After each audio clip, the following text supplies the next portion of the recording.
তুমি তো যখন হোটেলে খেতে যাও একটু বাহবা পাওয়ার জন্য, একটু থ্যাংক ইউ পাওয়ার জন্য তাকে 100 টাকা বকশিশ দিয়ে আসো।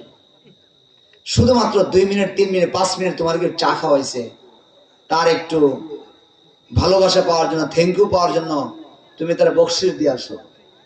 তুমি তোমার আব্বা সারা জীবন তোমার কি পরিমাণ খাওয়াইছে, সারা জীবন তোমার মা তোমাকে কি পরিমাণ খাওয়াইছে, কয়দিন তুমি তোমার আম্মাকে থ্যাংক ইউ বলেছিলা? কয়দিন তুমি তোমার আম্মার খাবারের উপরে খুশি হয়ে বলছিলে আম্মু আজকে আপনার হাতের পাকটা খুব মজা হয়েছে? কয়দিন বলছো তুমি?